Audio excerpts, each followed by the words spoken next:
I can't speak for every influencer, but I'll have people saying to me, your videos inspired me to go here and I did this, that and the other. They'll write that as a public comment. So everyone can see, especially in my YouTube comments, people can get really lengthy about their experiences, which is super nice because I don't particularly encourage it. I probably should, but I think brands can learn a lot from looking at the comments on people's videos.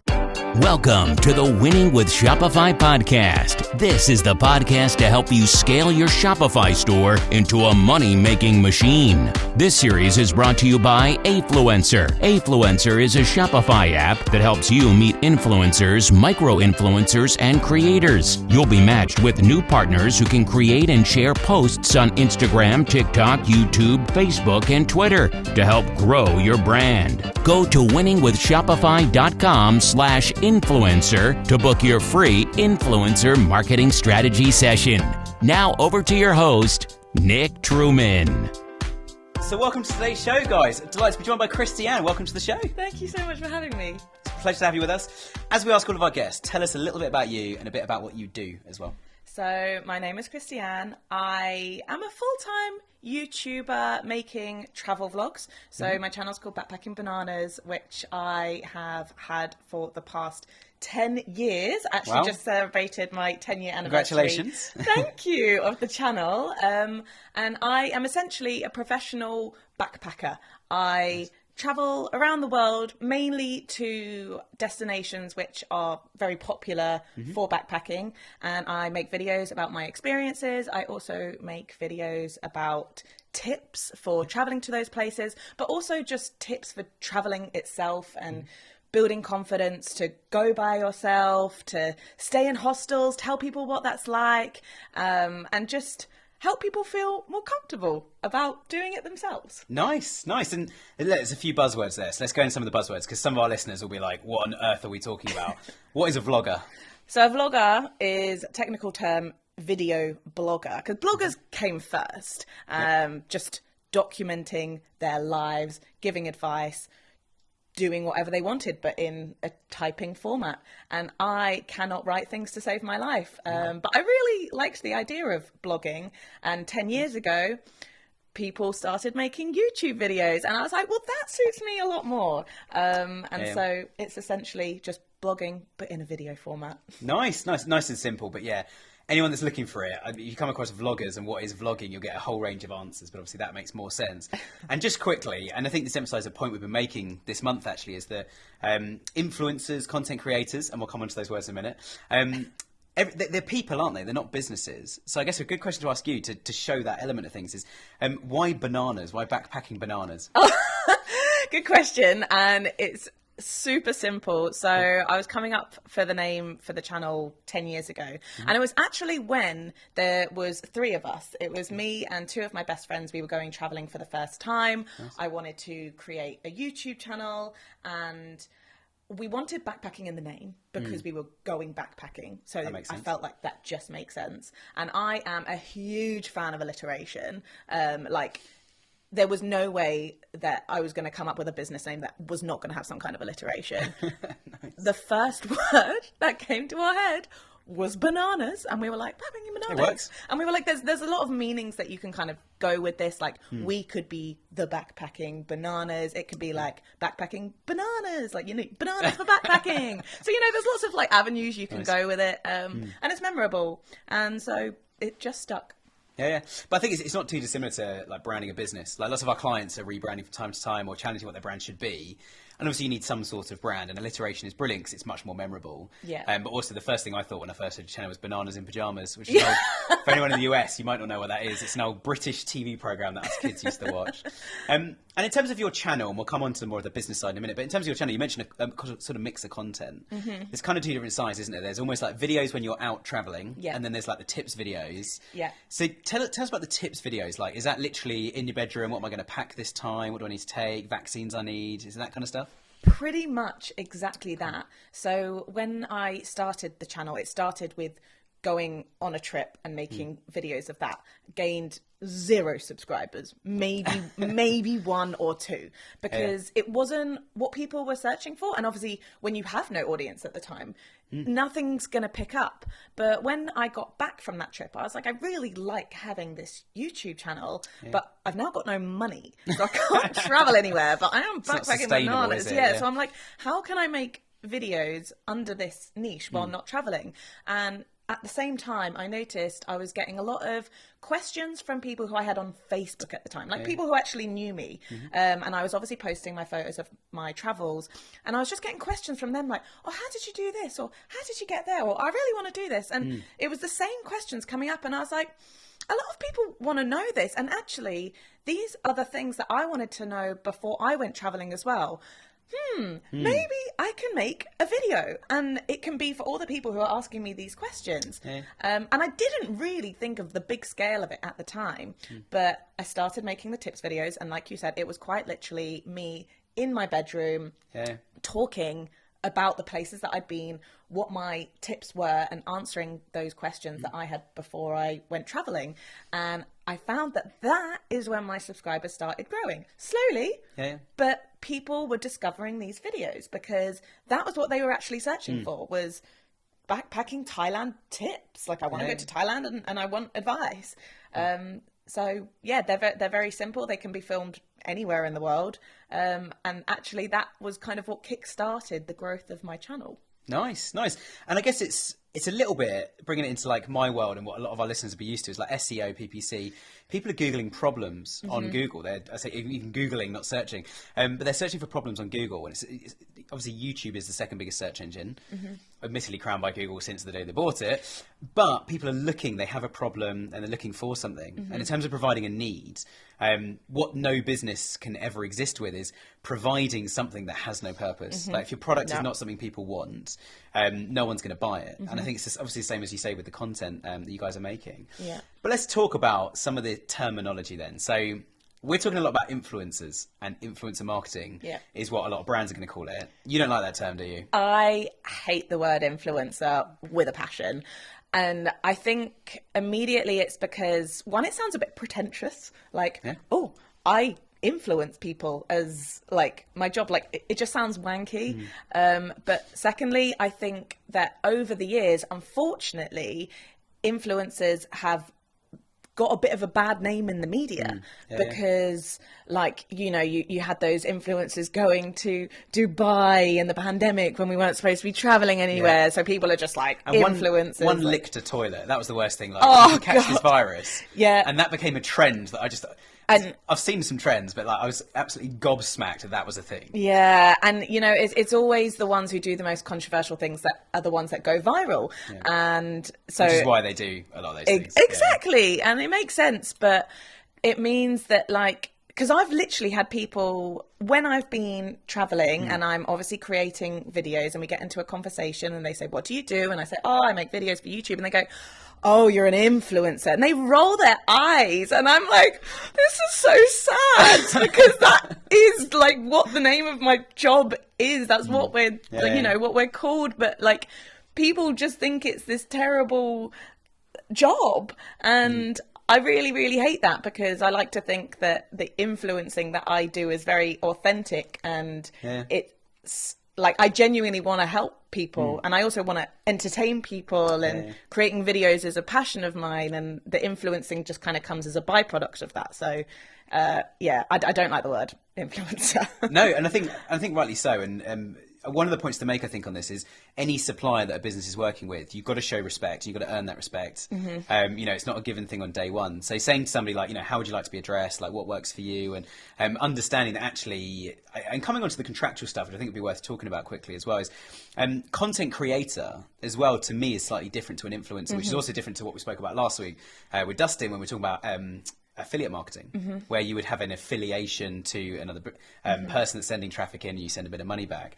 But the content creator, it opens up another realm, really, doesn't it? Of actually, you could be creating content for a brand, which that brand can now use on their social channels, their website. They could push out an email to their customers going, look, we've made this amazing product. So, something you wear on your wrist, you can travel with it, tells you your heart rate, whatever else, a bit like a Fitbit, and you can travel with it. And here are loads of people traveling in other countries, going to extreme heat, extreme cold, and the thing's fine. There's that content creation element where you actually hand and deliver content over to the brand, isn't there? Yeah, definitely. Like that often comes when I work with a brand. It's almost always I will be creating content for my channels, but even more so now than there ever used to be, it's often also, actually, can you create this for our brand as well? Or, what you're posting on your channel, we would also like to post on our channel. And I mean, I personally really like that because it's extra work for me. And I enjoy doing that. And it's quite funny when I have friends see a popular brand that I've worked with, but they see my face on that brand and they're like, is this you? And I'm like, yeah, that's Well, I me. messaged you with exactly that for you Medi-Sailors. did. Yeah. So I was getting adverts on Facebook with Christianne's face, basically saying you can go on a lovely sailing holiday. Yeah. And at first I was scrolling through and Victoria, my wife, kind of then said, she said, hang on a minute, Nick. Isn't that Christianne? I was like, yeah. And she went, on an advert. And I was like, oh yeah, it is. It is as well. Yeah.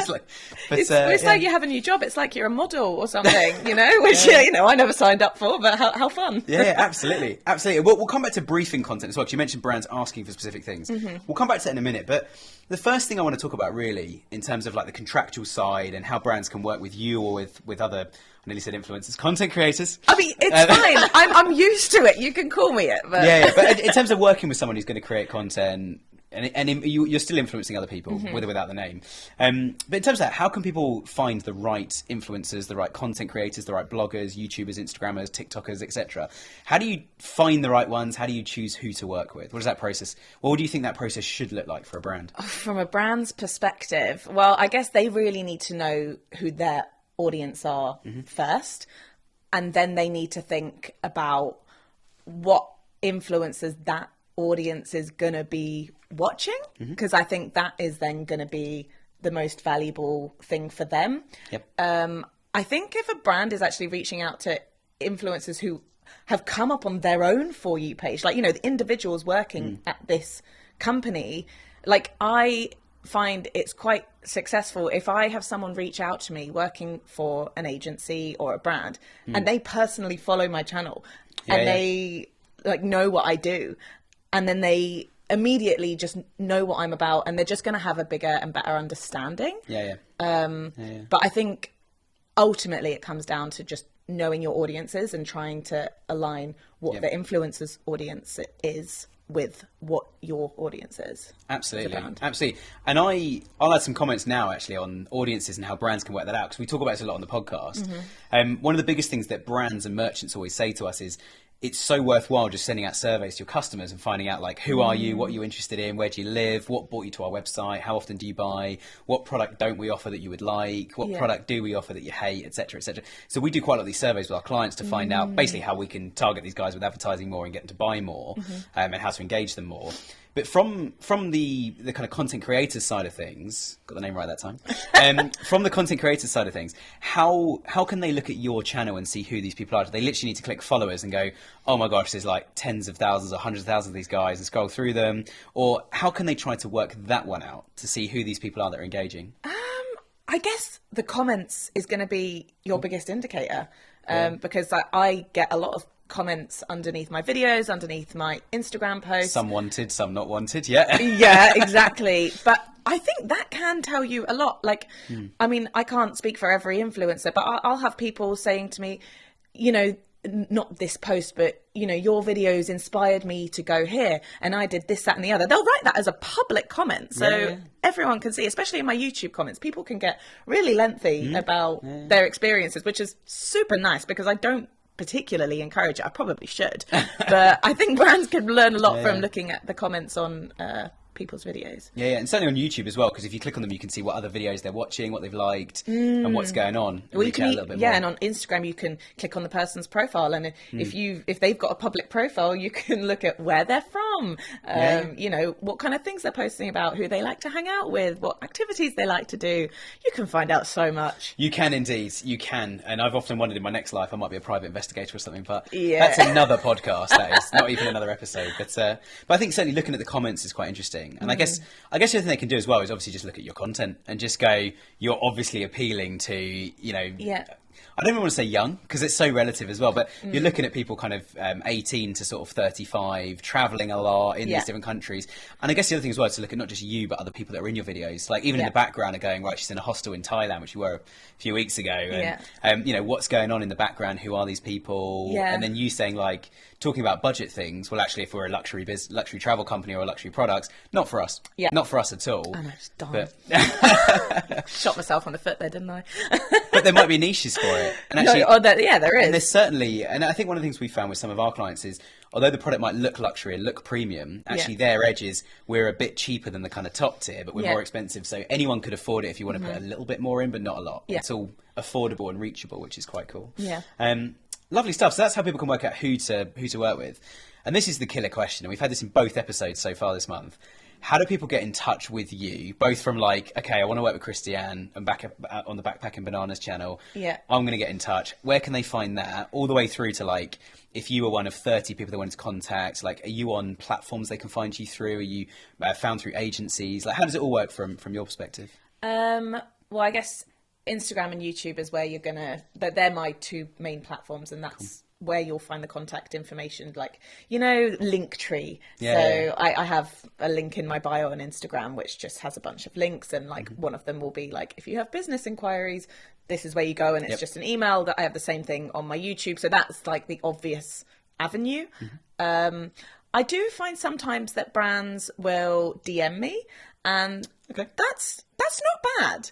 If it's like a nicely written personal DM, it's not a bad way to get in contact. Because I do read my DMs, and then if I like the look of them, I will pass that straight on to my assistant who manages my business emails.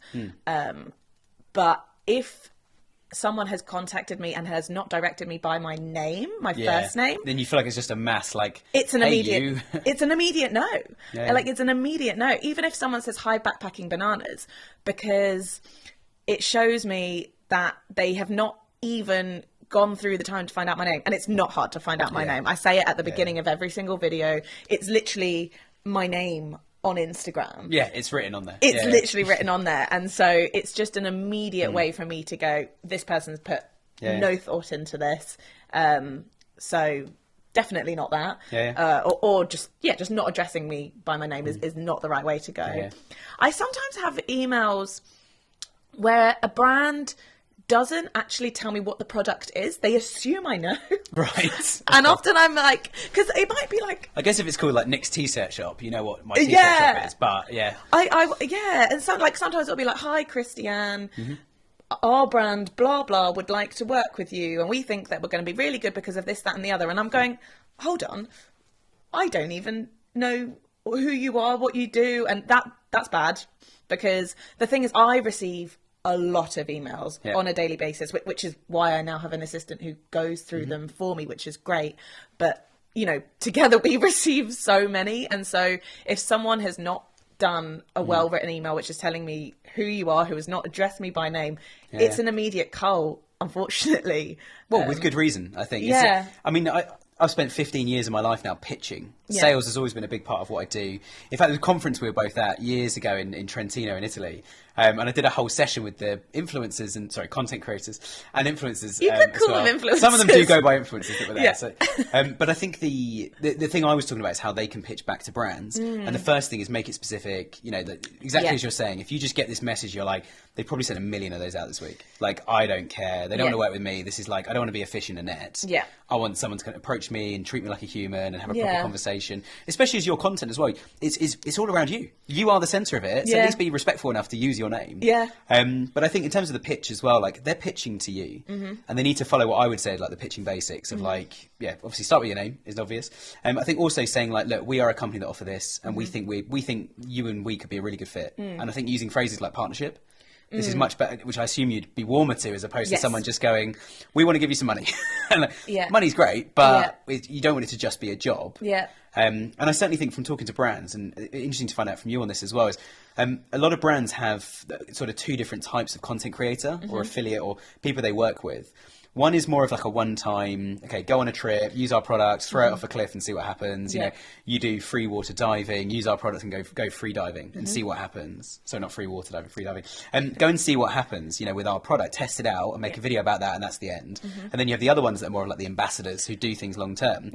Have you done much on the ambassador side as well? Do you tend to do one-off trips, or is it a nice combination of both? It's a combination of both for sure. Cool. And over the years, I'm definitely leaning more towards wanting to do more of the ambassador side of things. Nice. I just think that is so much better for you and your audience as well, like having this authentic partnership.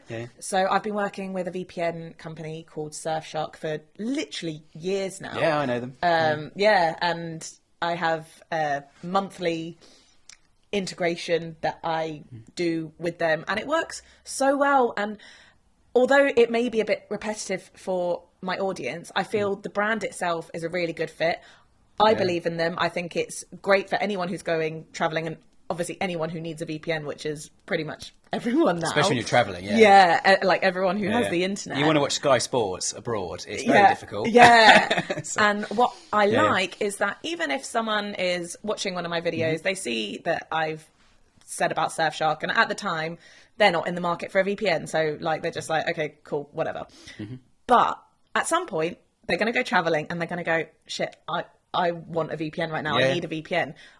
Christianne from Backpacking Bananas has talked about this a million times.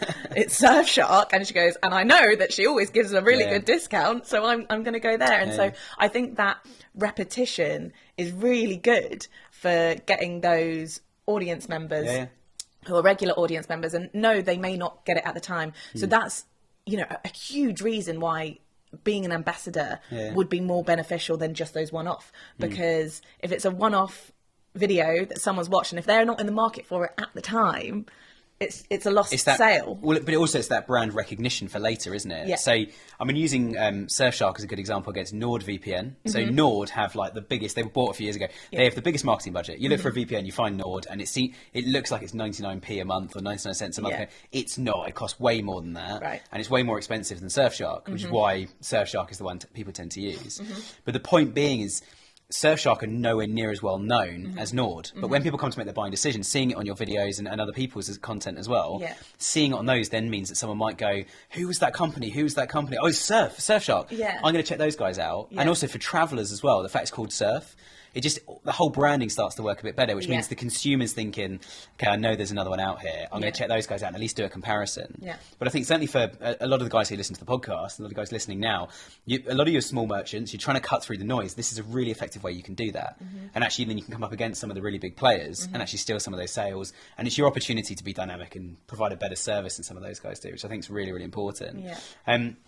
You mentioned some really good things in that, though, like finding someone who's a good fit, a brand that's a good fit for you. 100%. How do you know when it's not a good fit? I guess you don't have to tell us any disaster stories because... I mean, I don't really have any disaster stories because I am very specific about who I work with. The first question I ask is, would I use this myself? And then the second question is, okay, if I don't personally use this, thinking about my audience and who watches my videos, is it potentially something that they would use? So an example of that is a company I worked with recently who are a language learning service. I saw that one on your channel. And I was not in the market to start a new language learning service myself because I was part of a Spanish school. But I trialed out this language learning service and I was like, oh, do you know what? It's actually really decent. I do think that this could be a good fit for someone who does watch my channel. And so I'm happy to work with the brand and promote them. And do you think, certainly from the brand side, do you think actually a way of that reaching out, that first pitch, that first message, do you think it's worth saying, like, especially if it's software, because it's literally like just a license as opposed to a physical product? Yeah. Do you think it's worth saying to someone, look, we would love you to try it out and test it, and if you like it, we'd love to discuss working with you? Do you think it's a really good way of warming onto somebody, especially for a lesser known brand? Yeah, definitely. Like they could say, you know, we'd love to work with you, but only if you like our product, because we want this to be an authentic partnership. And if you can see that a brand understands that they want this to be an authentic partnership, immediately that is a really good thing for me, because I'm like, I would want it to be authentic as well. And so if I can trial out a product first and they're open to that, and, you know, they give me time to do that. Plus, you know more about it. So when you're like creating content about it, you're like, guys, I've been using this for the last 2 or 3 months. And it's like, that's way more compelling than just, by the way, today's video is sponsored by so-and-so. Yeah. And that's kind of it. Yeah. But I think also, like, in a weird way, and I'm not saying you and other content creators are cheap by any means, but free stuff is not a bad thing.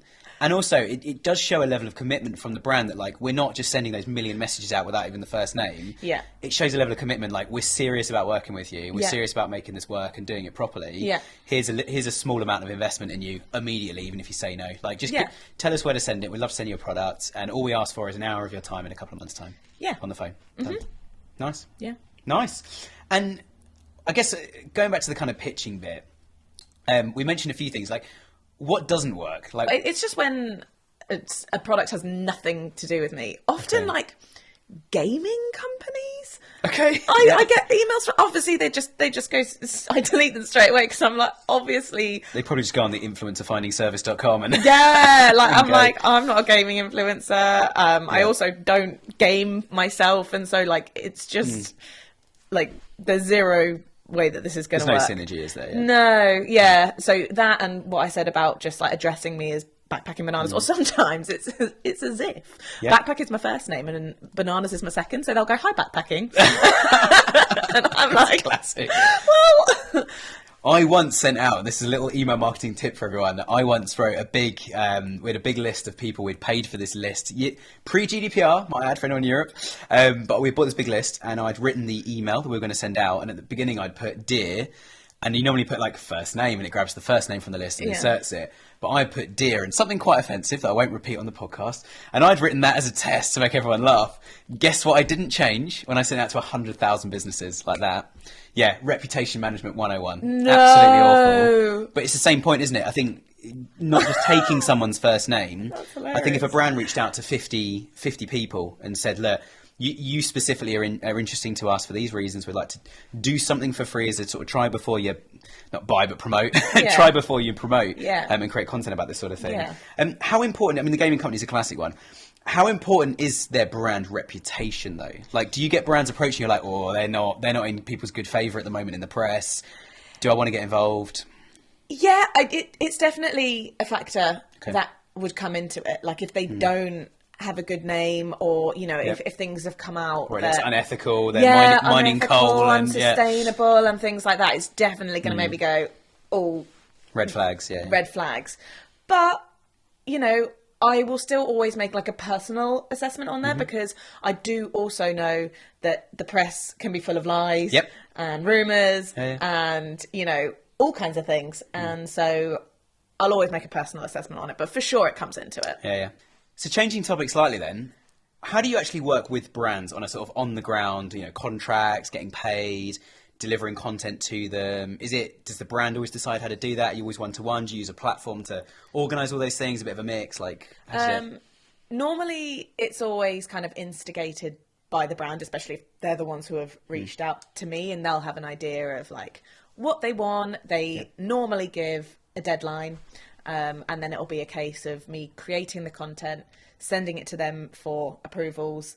And then once it's all been approved, well, obviously contract signed before that, content gets posted, then I invoice. And normally, I don't know why brands don't pay immediately. Like, if someone were to tell you why as a business, but like, if someone were to do a job for me, they invoice me, I pay them the next day. A brand can take like 2, sometimes 3 months to pay. I've just got used to it at this point, but absolutely. The thing with businesses is, And my business is growing, so we've had to change our systems over the years. So I used to do that and be like, every supplier gets paid on the same day. We now do it every 2 weeks. So at the end of each week, our suppliers are back at zero. As long as we've like processed their invoice, I've approved it. My accounts team will pay that person within 2 weeks. The reason you do it though is because you have so many people to pay. It's just an easy way to keep track of it. It goes into a system. The thing with brands that you've probably noticed though is sometimes the longer they're going to take to pay, the more guaranteed it is that they will pay. Because it's such a robust system. There's not like, so if you work with a really small brand, you've literally got the owner going, I'm not paying them, or like it's coming out of their own pocket. And they're going to make more decisions about it. So that's why they'll do it. Right. But equally, I think, merchants and brands listening, like this is what influencers and content creators, said it again, are expecting. But I think the point being is like, if they make it clear to you, like, look, our payment terms are 60 days. You're like, cool, I won't chase it. I won't be upset. Expectations managed. I think is the key thing. And on the topic of working with them, if we just take a step back again to kind of the earlier stage, I think in terms of like contracts and things, how do you like to be briefed? Like, what's a good way to find out like what they want? Do you do a Q&A session, a workshop? Do you get it in writing? Or do you prefer it when they're just like, just there's a product, you do what you want? Good question, because I think it depends, because sometimes I might have a really good idea and I'm like, I can do this, that and the other for you. And, you know, if they're a receptive brand, then that's great and that can work really well. But I often prefer when they just tell me what they want. And if they want me to say, okay, I'm about to tell you a pet peeve. When a brand says to me, say what you want. And I go, is there anything specific you want me to say? They might feel like they're being nice to you, going, we love you, this is on you, just do your thing. I just say, but it's also lazy, isn't it? I say, is there anything specific you want me to include? And they go, no. And I'm like, okay. And so I'll create something that I think they want. And they're like, actually, we wanted you to say this, that and the other. And I'm like, well, actually, I was in a very specific location when I filmed this thing. And actually, I can't go back now. And then unless you want to send me back for another week. Especially with travel vlogging, you know, like if I was just sitting at home the whole time just filming, it would be easier to like re-record, re-film those things. But for me and what I do, it's often like, I've got to know if you genuinely do want something specific, just be honest. And I guess finding out their brand values as well means you can say like, look, you know, we're working with these guys, or I'm doing this trip in partnership with these guys. Man, they are so hot on sustainability. So like, you know, they carbon offset all fuel used on all the boats and all the trips are going on. And I think things like that as well must be so powerful for you to use, and it enhances the content. But I guess an earlier stage business or brand, like a good percentage of our followers who watch this podcast and listen in, they will be in that stage where they don't have that quite defined yet.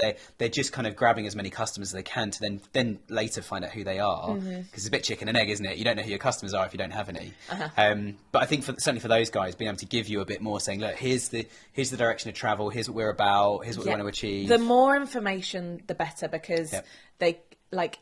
Then even if I don't have to say something word for word, which I prefer not to, because then it doesn't sound like it's coming from me. But the more information they give, the more I can get to know the brand, and then I can think of my the ways in which that then benefits me in my life, and that is in turn a way better selling factor. And it's authentic, isn't it? You're actually endorsing something you do care about and do believe in. Rather than, I mean, some content creators and YouTubers that I know, we've certainly been on campaigns before where when the camera's not rolling, I've been like, so why did this phone company reach out and send 5 of us on this lovely weekend away or whatever? And they sometimes shrug and go, I'll be honest, I'm just taking the money. I don't know anything about them. They give me no briefing. They've just gone, we're just going to send you some remote locations and see if your phone works. And then I'm sort of like, okay, is it like to test the phone signal on top of a mountain in Scotland, which one of them we did do there. That was the most powerful bit of content. And they worked really well, but we weren't told to do that. There was no like, we're sending you to Scotland because there's a reputation that we have bad phone signal on our network in Scotland. So we're sending you there to disprove that and show that. I would personally love that kind of challenge for but they didn't brief it. Hilarious. They just said, look, we've booked you up to Scotland, just talk, you know, just use the SIM card the whole time you're there and keep mentioning us. That was it. And we were like, what? You know, you need more. And it was dangerous because then we'd be like, oh, I've got no signal again, which in some areas we did. If they'd briefed us like, we want to show good phone signal, we could have A, told them where there wasn't, because we're now on the ground travelling, which they should know. But B, we could also have then said like, you know, there's a lot of people in Glasgow have been commenting that like this network doesn't have much phone signal, but we have actually got signal now. But I guess a good question off the back of that is, I'm not going to ask like what happens when things go wrong. Yeah. But what do you do and how do you adapt when you need to? Like, say you go somewhere and the brand you're working with at the moment, they're all about the sunshine, for example. It's really something, and you get there and it's chucking it down with rain. Yeah. How do you adapt? How much contact do you need with the brand to do that? Do you just do your own thing and come back and say, look, I had to work what I got. This is what I've got for these reasons. How does that work? Pretty much exactly that. Like, okay. I would do what I can. I may even contact the brand at the time, said issue is happening. But if I can't do that, I would just do what I can. And then I would say to them, like, do you want to redo the contract because I'm not able to give you this, that, and the other. Can I focus on something there. else while I am here? Like... Or if I've been really unhappy with how something has gone and it's not up to the standard, and suddenly I'm like, actually, I don't really want to be promoting you in this way because I don't feel like the product is doing this, that, and the other. Yep. I just chat it through with the brand. Nice. I think communication is always key with these things, and I think a brand would be happy to go, okay, we can see that there's a flaw there, and just play it by ear. And I guess it comes back to what we're talking about really close to the start, actually, building that partnership. And you said communication's key. And you said if you can contact them. And I guess that's probably quite a telling sign of how strong this relationship is. Yeah. And also, if you're an ambassador, it's like you'll know people and have their numbers. You could WhatsApp someone in the middle of the night and go, I'm sorry to contact you right now, this is happening. Yeah. And they'll be like, oh my gosh, you're one of my favourite people we work with. Because you've invested in them as much. They're more likely to go, yeah, give me 20 minutes and actually get back out of bed, fix something, sort it out. And it's not an issue.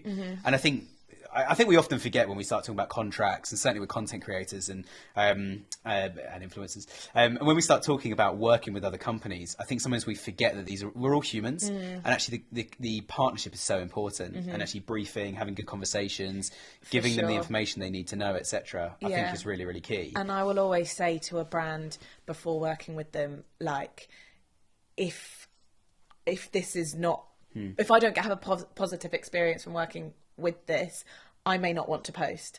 And normally they are always okay with that because, how could I be expected to post something positive about something I've had a negative experience about? But it's just having that communication. But I've generally had very good experiences from that in the past. Good. I certainly turned up to one campaign once when, and don't look for this, by the way, none of this exists anymore, but when I used to be a vlogger years ago, I turned up on a campaign we were doing, and I won't say where because you work out where it was because it's still on their channel, but I turned up somewhere to do something for like 5 or 6 hours, and I got there and was like, there was like a reception desk. I went up and said, look, I'm here to do this. They had no idea. They weren't expecting me.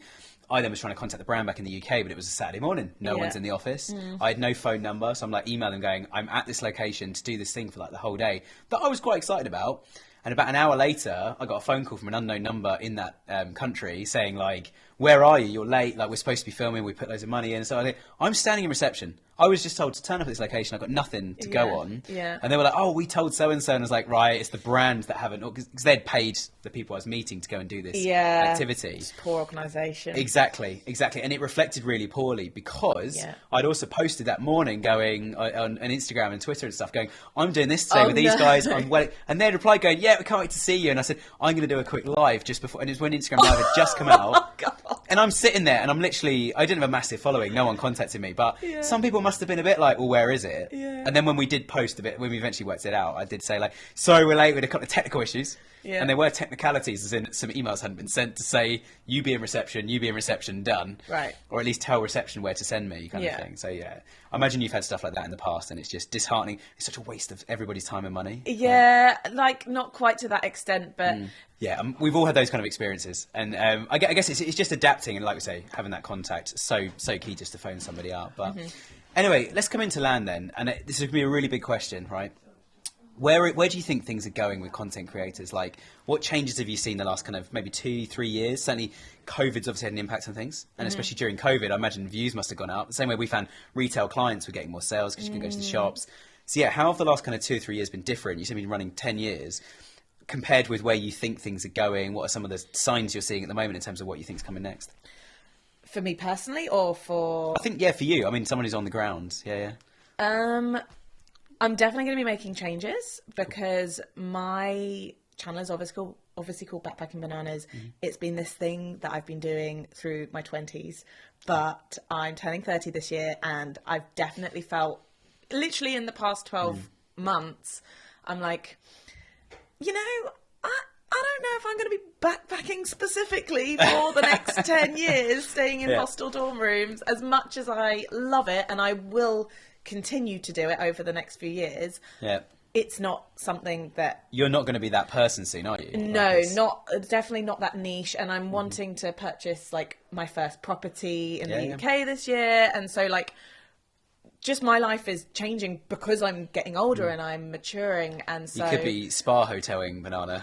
Yeah. It doesn't have the alliteration. I don't think I will turn into that, but I know I always want to create videos about what I'm doing in my life. And do you know what? Sometimes I do little spin-off videos on Backpacking Bananas of like when I'm home and like what I'm doing when I'm home, and people still seem to enjoy them. So I remember your handstand series like a year ago or something. That was quite funny. Kind of went a bit into fitness because I really am into not like gymming fitness, but I love hiking. I got into running a couple of years ago. I used to be an athlete when I was younger. You can do those things with a backpack. Yeah.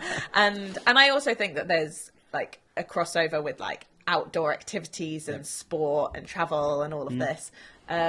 So basically my plan, exclusive-ish, I feel like I've spoken about this before, is I would really like to build up one of my current side hustles, which is a clothing business that I have. I am super passionate about that, and I would love to build that up to be my kind of like main revenue and like thing that I'm doing. And we should have said at the start, it's a Shopify store, isn't it? So it's a Shopify store. So you're also a merchant. I probably should have kicked off with that. But, right now it very much is a side hustle because it's been pretty impossible for me to spend more time on that whilst I've been traveling. Every day you're on a trip, catching the next flight, the next boat. It actually frustrates me how many ideas I have for this clothing line and what I want to create that I just haven't been able to execute because of timings. But now I know I want to slow down my backpacking. Like I feel burnt out. I've been going too much. I'm having a little less interest in it because I'm starting to have more interest in like a bit of home life, purchasing a property, and you probably run out of places to go eventually as well. Like there's always somewhere new to find, but there's only so many kind of like Thailand trips you could do. My kind of plan over the next 5 years is to make a bit of a transition into still backpacking but less, more time spent at home, building up my clothing line to hopefully be my main source of income, because I do anticipate that if I'm making less backpacking content, I'll get less views, which means less revenue in that aspect, and that's fine. As long as I have something else which is gonna, build up and sustain me. So that's kind of that's like my 3 to 5 year plan.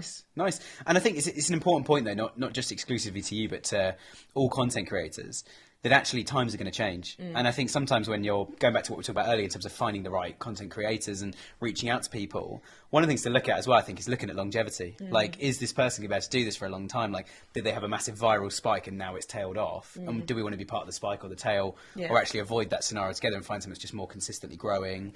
But I think a good question that brands should be asking really is like, where are you going to be in 5 years? Because actually we plan to be here and we want to make sure that any partnership, our goals are aligned. That is really good to think about. I don't think a lot of brands do that, but they should. No, and I imagine, one of the challenges probably is the person who's asking the actual questions to you has no care in the world. They won't be working there in 5 years. So it's about that brand ethos as well. I think it's important. So. Lovely stuff. Well, look, Christianne, first face-to-face podcast interview we've done. So thank you so much for coming in. It's been great to have you. Pleasure. It's been a pleasure to be here. Lovely stuff. And for everyone watching at home, thank you so much for tuning in. If you're listening to this as well, feel free to check us out on the YouTube channel and you'll actually see both of us sitting in my office here in Surrey in the UK. And if it's first time tuning in, hit the subscribe button. If it's not, leave us a little review. Leave us a comment on YouTube as well if you can. And we look forward to having you tuning in again next week. Thanks for watching.